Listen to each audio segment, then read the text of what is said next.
You wish. Okay, so you only need a 3 or higher then. All right, I'm gonna get this. 7, you succeed. So as you guys make your way through this heavily wooded wilderness, you come upon a river. It's about 30 feet wide and it's kind of raging. It's moving pretty fast. But on the other side of the river, there's some kind of strange device or structure, clearly not natural, made of smooth metal. Numenera is a science fantasy role-playing game. The setting is called the Ninth World, and this is because the inhabitants of the Ninth World believed that there were 8 prior civilizations.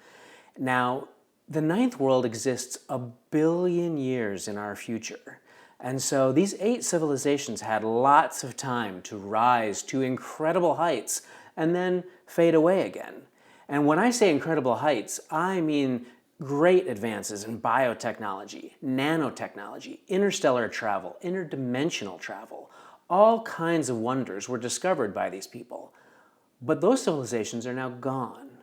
And the people of the Ninth World are humans who have risen once again to build for themselves a new world, but to do so amid the ruins of these prior civilizations. Okay. Is there like, okay, I'm trained in climbing, so is there like tree branches and limbs like that and everything go? Sure, yeah, there's the trees kind of grow on one side and on the other, so, you know, if you want to Tarzan your way across, you could try it, yeah. That's exactly what I've been waiting for. I'm Jen. I'm playing Seitha. She is a clever glaive who masters in weaponry. A glaive is a warrior, and with her focus being masters of weaponry, that really gives her the ability to use all those weapons that she's covered in. With her descriptor being clever, that gives her training in things like trickery and lies, assessing danger, as well as resistance to mental attacks. Is it clearly piranha infested? Well, again, there's not really necessarily any way to figure that out right off the bat. I have assessing danger, so Oh, let okay. me look around. Yeah, you could definitely do that. So the difficulty would be 3. Okay. And so that means that, and you're trained, so you're going to reduce the difficulty to 2, which means you need a 6 or higher. All right. Come on, big money. Yes. 16. Oh, well, nice. you beat it easily. I totally assessed that danger. I surveyed it. You are pretty sure that it is not piranha infested. In fact, you don't see any danger like that at all. But it is moving rather fast. Can we tell how deep it is? You're not really sure because it's without investigating further, the hard way. Getting in. I'm Shauna. I'm playing Dalen, a learned Jack who wears a sheen of ice. The fact that Jack is her type means that she's kind of a jack of all trades, and she gets to learn a new flex skill every day. The fact that her descriptor is learned means that she knows all kinds of things about astronomy and geology. And because her focus is wears a sheen of ice, it means that she controls cold and ice, and she gets things like ice armor to protect her. So I'm trained in swimming. If it's only waist deep, does that actually still help me? Is it? Yeah, because especially in the middle part, need to and swim. you'll have fighting the current. Okay. Yeah. So how wide is the river then? It's about 30 feet wide. How are you getting across? I'm gonna hope that someone gets across. And does anyone have any rope? Hi, I'm Bruce. I'm playing Leave, who's a strong-willed nano who wields power with precision. Nano is my type, which means that I have an ability to control all the nanotechnology which exists in the Ninth World. Maybe not all of it, but it gives me quite a bit of power over things. And I can do things like Onslaught, which allows me to blast things with force or mental power. My descriptor is strong-willed, and that makes me really able to focus on things, and I think it gives me an intellect boost. And finally, my focus is wields power with precision, and that makes any of the esoteries, like my Onslaught I was talking about, work really much better. I don't actually have any rope. I have an explorer's pack that has rope in it. Okay, so if one of you Tarzaning or swimming get across, both maybe simultaneously, pull me across in the rope, I will just paddle my arms a little bit. All right. He's the water wings. Yeah. He's in a raft with a cooler. Take your time. Sure. Okay, well I will swim across with a rope Okay. that I will first attach to you so that Oh, it's good not idea. just in the water. There's a That's right. You have the rope, you're on the other side, you're like, darn it. Good to think of those things ahead of time. Yeah. All right. So, all right. And the difficulty is 3. Okay. You're reducing it by 1 step. So you'll make it the difficulty 2. When characters attempt to take action in the game, what they do is they state their intended action, and the game master then assigns that task a difficulty based on a scale of 1 to 10, 1 being the simplest, 10 being the most difficult. Now what players can do is they can reduce the difficulty in a number of different ways. For example, training in that particular task reduces the difficulty by a step.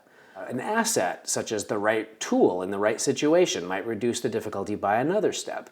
And lastly, players can use effort, which is a limited resource that all characters have, to reduce the difficulty even further. Once the final difficulty is reached, and so you know what number it is between 1 and 10, you simply multiply that number by 3, and that's the number or higher that you need to get on your die roll. If you've reduced the difficulty all the way to 0, then no die roll is needed at all. This is the way all tasks are resolved, whether it be climbing a tree, convincing an NPC to do something that you want them to do, or making an attack roll. Okay, I'm Do you gonna want- I'm gonna apply some effort. Okay, that'll make it just a difficulty of 1, so you only need a 3 or higher. Baby. You easily succeed and make your way across the river like it is pretty much exactly what you thought, right? Especially in the middle, you really have to use your skills to get across safely, but you do so with ease because you are an excellent swimmer. Excellent. How are you going to get across? Oh, that's right. Oh, yeah. Okay, you want to give it a try? Mm-hmm. Okay. It's going to probably be about the same thing, a difficulty of 3 to climb up the tree and kind of swing over to the other Okay, I trees. think I'll use some effort. Okay. So that would be 3 points off your might pool, and that reduces the difficulty to 2. All right, Nice. and you guys are rolling great, so you easily also get across. I took a And selfie halfway. yes, you do it with aplomb. You look amazing as you swing across the trees. Okay, tie the rope. What's my? Do I know what my All right, so is going to be? to just get across on your own, it's going to be a difficulty 3, but you don't have any training in it, so Right. you're But going I to have need a a rope. 9. So I have an asset, right? And a cooler. Sure, yeah. Yay. Right, so that'll make it a 2, so 6 or higher. Okay. Don't drown me. And you make it. Yay. That's right. The rope steadies you, especially in the dangerous spots. You come out. You guys are both soaking wet. You're perfectly dry. There's something wrong with this picture. But then you see, as you are reorienting yourself on the other side of the river, something out of the corner of your eye is moving on the other side of this weird structure. Awesome. Great. Now, when the people of the Ninth World go around and explore these ancient ruins, they find these weird devices, and they collectively call these things the Numenera. Anything that comes from the past is referred to as the Numenera. Now, when they find it, they don't necessarily look at it as technology, because as Arthur C. Clarke said, any sufficiently advanced technology is indistinguishable from magic. So to these people's eyes, what they're uncovering are artifacts of magic. So the technology that they find kind of comes in a number of forms.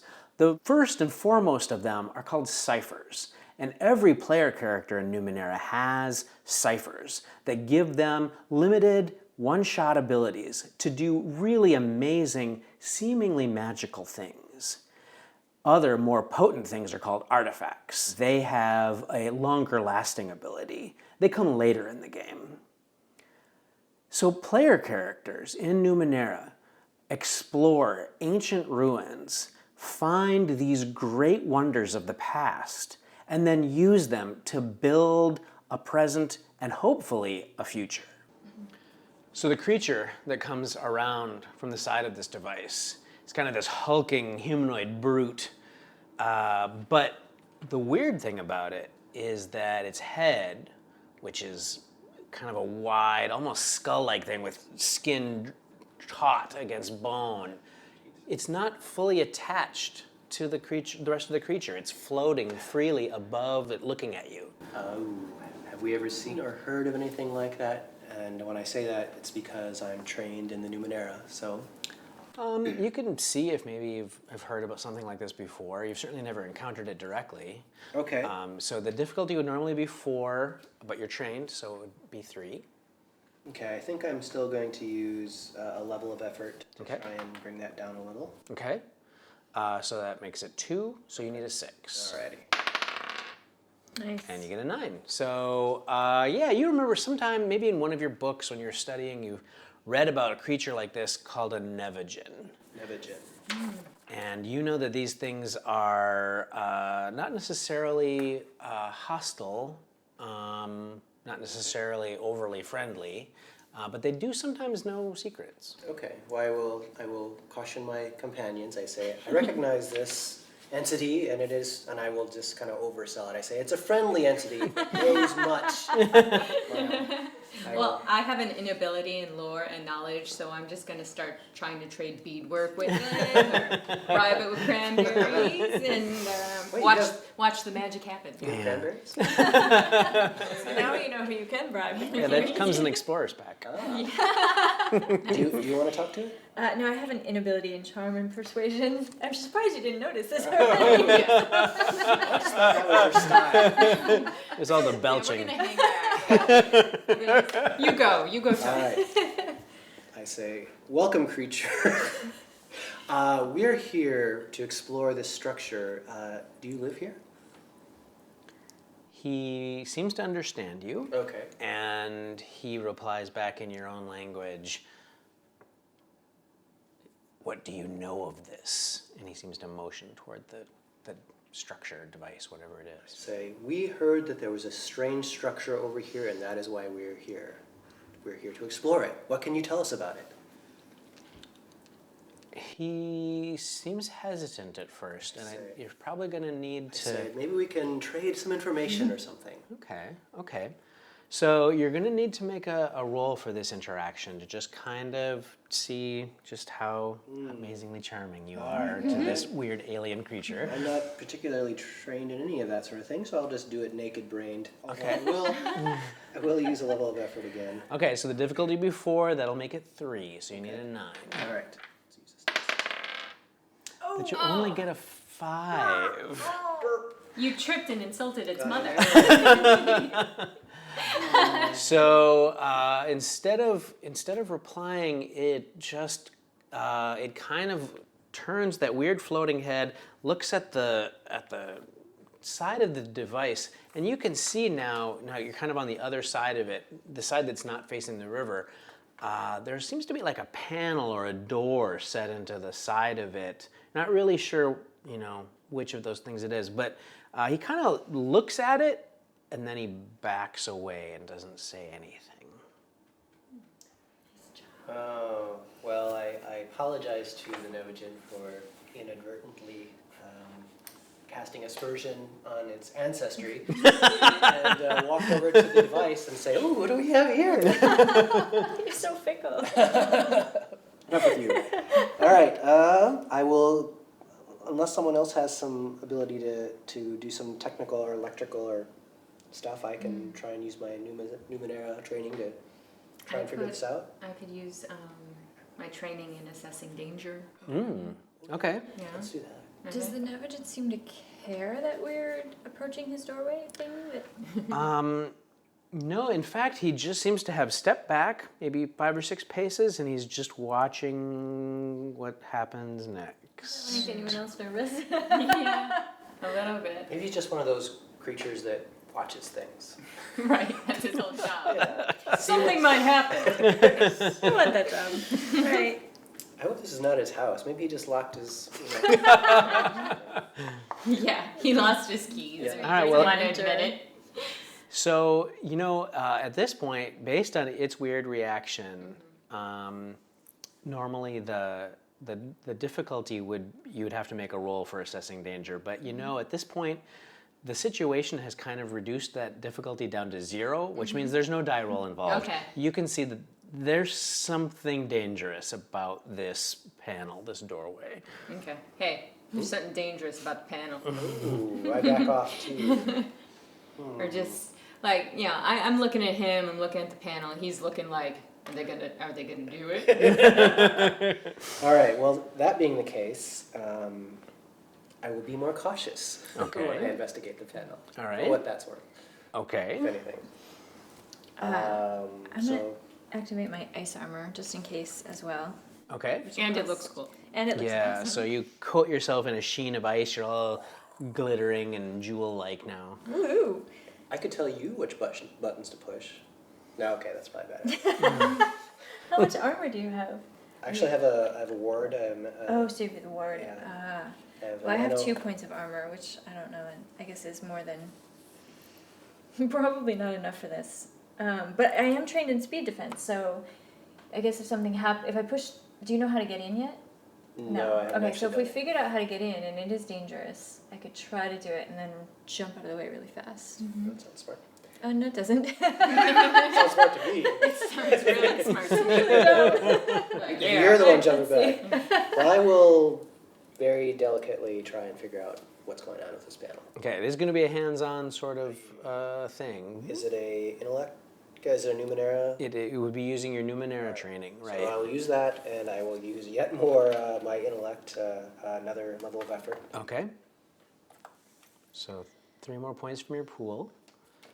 And 13, you succeed. You think, you think that this is a sliding panel, a sort of basically a door, sort of a small door, and you know how to open it.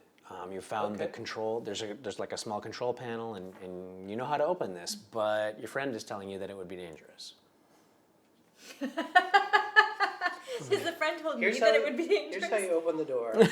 All right, and I But have jump to back actually. right away. when Yeah, do you do have it. like a staff or Yeah, I anything have like an that? axe. Can I use the end of the axe to? Subtle. Well, Is it like a button push thing? yeah, it is. I have a wand that you could use to press it. A Alright. wand-like device. Keeps insects away too, by the way, in sold. case any insects come out. Yoink. It's an oddity, right? Yeah. I am snagging your oddity. I'm going to put down my oddity, which are goggles that turn everything green. Okay. Oh, collateral. I trust her. This is not a trade. Alright. Okay, and then I'm going to go as far away as I can and still push the thing I need to push, and then try to get out of there as quickly as I can. So you're gonna push it and then leap back. Is that Because I'm trained in speed defense. Just gonna like Okay. speed flip backwards. All That'd be right. amazing. Or awful. okay? So what do I need? Well, there's no difficulty involved in pushing the button. Right. He's showing you how to do that. You're gonna you push the right button and you open this panel, and the panel begins to slide open, revealing a space beyond. But it kind of catches, and then it kind of stutters a little bit as it opens, and as it does, sparks fly, and the whole device kind of begins to just kind of glow and thrum with energy, like bolts of electricity going over the top of it. And let's see if you can jump back Okay, in time. I'm gonna jump back. Okay, so this is going to be a difficulty 5 speed defense. All right, so I'm going to use 1 level of effort, and I don't have any edge, so that'll cost me 3. Okay, so you're trained and you're using effort, so that'll make it a 3. So you need a 9 to get back safely. And you roll a 20. Nice. Nice roll. All right. Backflipped, made a sandwich. Amazing. Yes. So yeah, not only do you get back out of the way, but you were able to stay there long enough and kind of depress the controls long enough so that you managed to get the thing to open entirely Nice. before you get back. And you see now that there's dark space beyond this door. And you notice that while all of this has been going on, you've been focused on this doorway, you look and the Nevigen is just gone. Using my inability again, I'm like, it can vanish.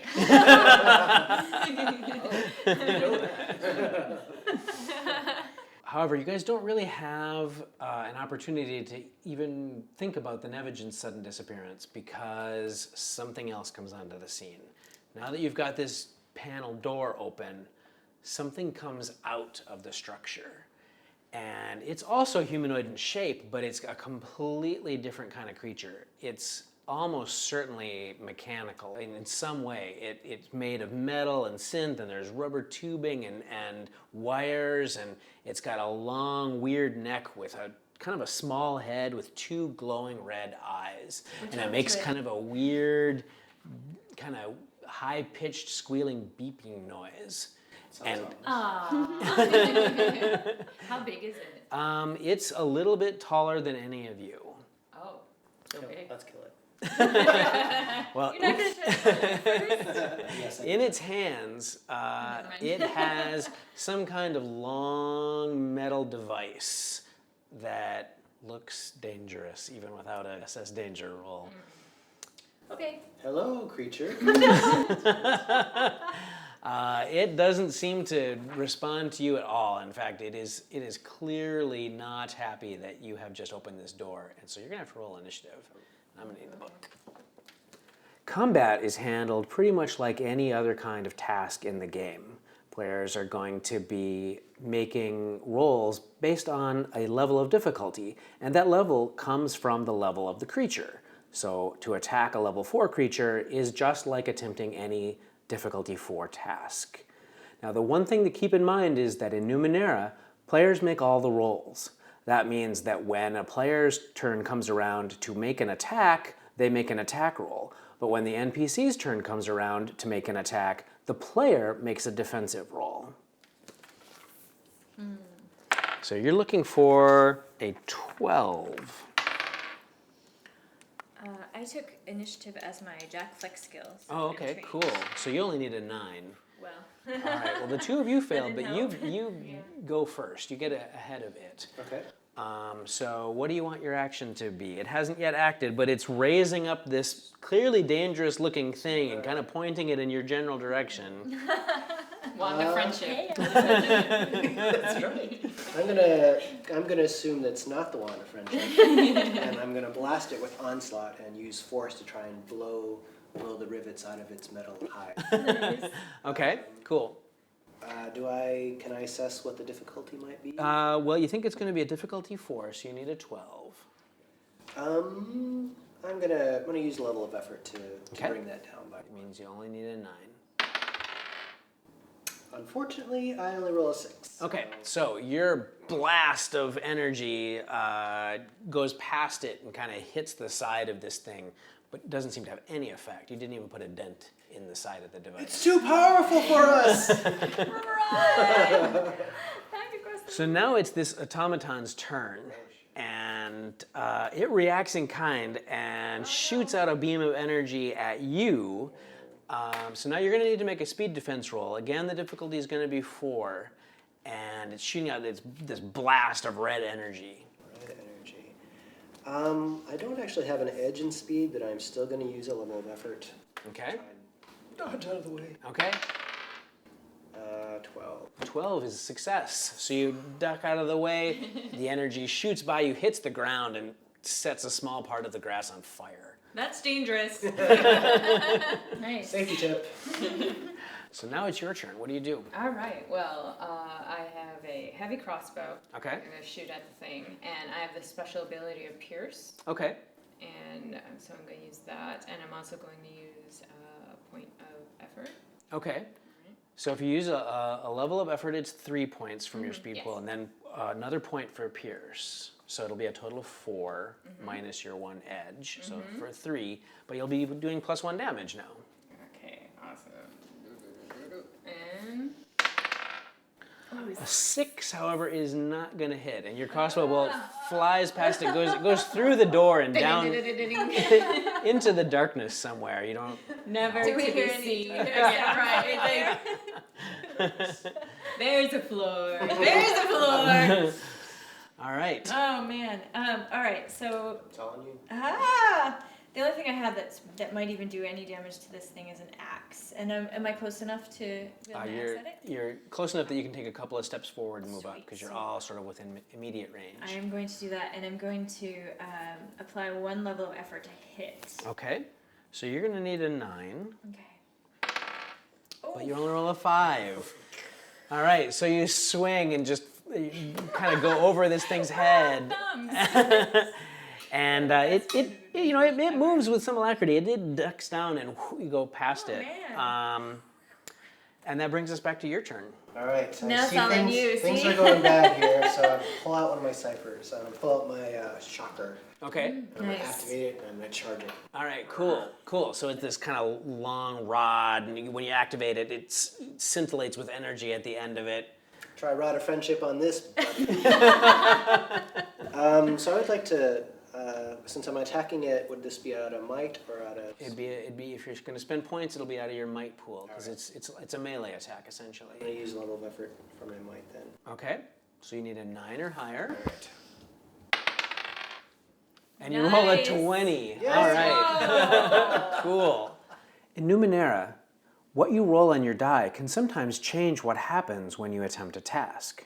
For example, on any task, if you roll a 19 or a 20, you'll get a special effect, which means that not only do you succeed, but you get to do something extra. If you roll a 1, that means the GM can intrude. Now, a GM intrusion means that things could suddenly change in the narrative and things might all of a sudden not be going your way. Now, in combat, there's even more special rolls. If you roll a 17, you get +1 damage. If you roll 18, it means +2 damage. If you roll a 19, it's +3 damage, or you can choose to have a special effect, like maybe you knock your foe back a few steps. If you roll a 20, you get +4 damage, or a major special effect. Maybe you knock your foe down, maybe you stun him, or push him off a cliff. And of course, if you roll a 1, you still face that GM intrusion. All right, well, obviously 20 is as good as you can get, and it gives you a choice. You can try to do something special to this thing, knock it down, stun it, something like that, or you can do 4 extra points of damage. I think I'm just going to take the 4 extra points of damage because the shocker is a level 7, so it does 7 points of damage. Wow, okay. So we're looking at 11. 11 points of nicely damage. done. All right, so you fill this thing with energy. The whole thing kind of lights up like a Christmas tree with, weird bits of it just start to glow kind of ominously. It doesn't fall, but it looks really unsteady. It's like some of its joints don't work exactly right anymore, and it's kind of moving awkwardly. However, as it is kind of moving jarringly, awkwardly, whatever, it bashes into the side of the doorway again, where the panel was not fully open. Well, it was not, and it seems to activate that same weird malfunction that's going on with this thing, and so that there's suddenly sparks fly from the doorway, and the whole thing lights up with electricity again. And so this is a GM intrusion. In Numenera, the GM doesn't roll dice. Instead, she can, at any time, use what's called a GM intrusion. GM intrusions can change the course of things and suddenly present a brand new challenge to the players that they weren't expecting. Maybe the floor gives way underneath them, the ceiling collapses, more bad guys come into the scene. Anything could happen, really. It's the GM kind of changing things up a bit to keep things exciting. Mechanically, what happens is that the character who's most directly affected by this gets 2 experience points. One, they get to keep. The other, they give away to another player, awarding them for whatever they decide is valuable to them at the time.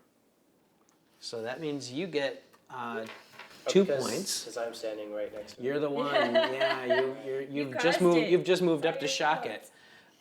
So you're the one that's in immediate danger. Has anyone else done any damage to it this particular combat? No. I whizzed the air by it. Let's see. Well, I will. Jen if and I someone, fight over it. if someone pulls my hide out of the combat. All right, so I have to jump back or something? Or You am I do. just- Or if there's something else you want to try, but this whole thing, you remember before what happened, this whole thing just kind of lights up with energy. Would it be closer to jump through into the darkness? No, you know what? That's better.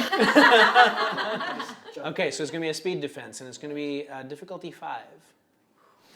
All right, well, I've only got 6 points of speed left, so I don't think I can risk any effort, so I'm just going to roll. Okay? So it's gonna be a 15. Oh, 9. See what happens. All right, so as this thing begins to just pulse with energy, you are shocked by it and take 5 points of damage. So that comes straight off of your might pool.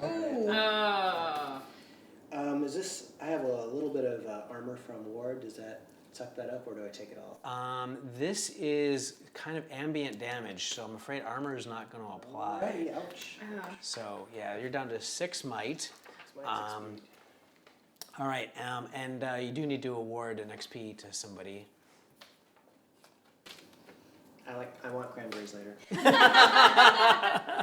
Nice. All right. Work. Cool. Experience points can be used in a couple of different ways in Numenera. The first and most straightforward way is 1 XP can be spent by the player to re-roll any die on the table, whether it be their die roll or someone else's. Or XP can be saved up so that your character can gain new abilities and eventually increase in tier and get even more abilities. Cool. All right. And so that was your action. So it's still functional. It's not doing well, but it takes its action. And now what it does is it kind of activates some control on this long rod, and like a spike comes out of the end of it, big horrible looking thing, and it grabs this thing like a spear almost. And you're right there as you were smashing on it with or trying to smash on it with your axe. And so it stabs at you. No thank you. So this will be a speed defense. Alright, so I'm trained in speed defense and I'm going to apply 1 level of effort. Okay, so that will mean that it would normally be a 4, you'll make it a 2, you just need a 6. 8. And you get an 8. All right, so you duck out of the way and this thing stabs you, past you. And stabs past you and you're safe. And it's your turn. All right, I'm going to try again with my crossbow. Okay, And use pierce again. okay, And also apply a level of effort. okay. So let's see. Wow. Another 20. Nice. Wow, okay, so you have the same choice that Bruce did. You can try to do something special, knock it down or Can't just do a cool move like crossbow. No, extra damage, right? Yeah, 4 points of extra damage. I will, since it's wavering, I'm going to go for the extra points of damage. All right, well, in this case, it's probably the right choice because with the 4 extra points of damage plus your pierce, plus the heavy crossbow damage, this bolt just goes deep into its chest, and there's a small sort of explosion, and bits of synth and glass shoot out, and it collapses into the darkness back through the doorway. And again, we listen. Awesome. Yeah. All right. Cool. Can I take a recovery roll? Sure. Because I am really low in might. Okay. To do the same thing for an action. Oh. Not that good. That wasn't super. That was actually so unhelpful that I'm going to use my rejuvenation might cipher, Okay. which gives me 6 points of Cool. might as well. If we take 10 minutes, I might actually use a second recovery roll because I'm actually pretty hurt. So can we take 10 minutes? Okay. Sure. 10 We don't minutes? see anything else coming out of that. Doesn't seem to be anything else. There's no Okay. sound. We made a lot of noise. That's a little bit better. All right. Alright, I'm going to do that too. Oh, good. All right. So you take a 10-minute breather, kind of gather your wits about you, and you prepare to. Head into the Are we going in there? I guess we are. Alright. All right. Off to see what there is to find.